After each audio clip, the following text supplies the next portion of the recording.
2020, when the pandemic was still causing all kinds of chaos, I started driving for Uber to make ends meet.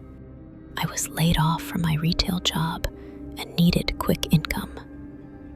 The thing about rideshare gigs is you see all kinds of people, especially when you're working late nights like I was. There were awkward encounters, drunk passengers, weird conversations, but none of that compares to what happened one Friday night in October. It was a little after midnight, and I had just dropped someone off at a hotel near the outskirts of town. My app pings almost immediately with a new request. The pickup location was about 6 minutes away, in front of a bowling alley that was part of a strip mall. Pretty standard stuff. The name on the ride said Derek. I accepted it and started heading over. The area was quiet when I arrived. Just a few dim parking lot lights. No cars in sight, and the bowling alley looked closed. But there was a man standing alone under one of the lights, wearing a gray hoodie and jeans. He was tall, maybe 6'2", with his hands in his pockets, head down like he was looking at his shoes. As I pulled up, he looked at me, but didn't wave or move. I rolled down the window and said, "You Derek?" He nodded slowly, walked over, and got into the back seat behind me. I started the trip and asked him if the destination in the app was correct. An address about 20 minutes away in a residential neighborhood I'd never been to. He said, "Yeah, that's right," in a quiet, calm voice. I remember thinking he sounded a little off. Not drunk or high, just sort of flat, emotionless. But I didn't think too hard about it at the time. I started driving, and he didn't say anything for the next 5 or 6 minutes. I glanced at him in the rearview mirror now and then, and every time I looked, he was staring straight ahead, not out the window or at his phone, just at the back of my head. I tried to break the silence by asking how his night was going. He paused, then said, "Just needed to get out of there." I asked out of where. He said, "Doesn't matter." So I didn't push it. We drove a while longer. About 15 minutes in, I realized we were getting closer to the destination. But the address was in a really isolated part of town. No streetlights, big yards, and lots of trees. As we approached the address, he suddenly leaned forward and said, "Actually, can you pull into that driveway right there?" He pointed to a house on the right.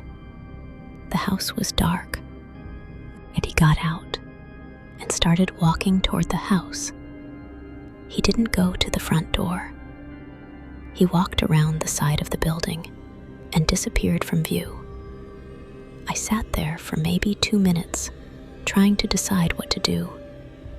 The ride was technically still going.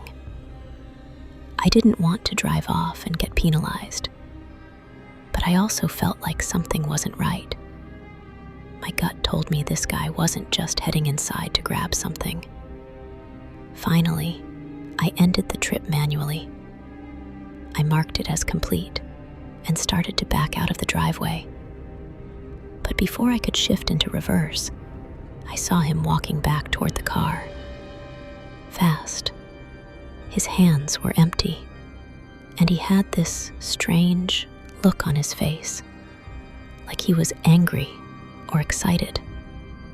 I unlocked the doors because I didn't want to make it a confrontation, but something in me was screaming not to let him back in. He opened the rear door got in and said, "Take me to the other place." I asked, "What other place?"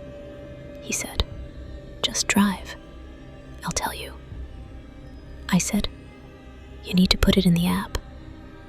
He didn't answer. He just stared at me in the mirror. I said again, "I can't take you anywhere unless you put it in the app." He didn't say a word. After a few seconds, he told me to drive to where I picked him up. I didn't want to argue anymore, so I started heading back toward the strip mall. The whole way there, I felt this pressure in the car. He wasn't talking, but I could feel him watching me. The hairs on my arms were standing up. He was still staring at the back of my head. At one point, I tried to lighten the mood. I said, "Rough night." He replied, "You could say that." I asked if everything's all right, and he said, "Not yet." I didn't ask any more questions. When we got back to the strip mall, I parked under the same light where I picked him up. But before I could say anything, he leaned forward and asked, "You ever wonder how you're going to die?" I froze. I laughed awkwardly and said, "Not really something I think about." He didn't laugh. He just leaned back in his seat, and after a few seconds he said, "I think about it all the time." Then he opened the door and got out without another word. He didn't close the door right away. He just stood there for a second, half in and half out of the car. Then he looked at me and said, "You picked the wrong guy up tonight." He shut the door and walked off into the darkness behind the bowling alley. I sat there for a minute, too shaken to move.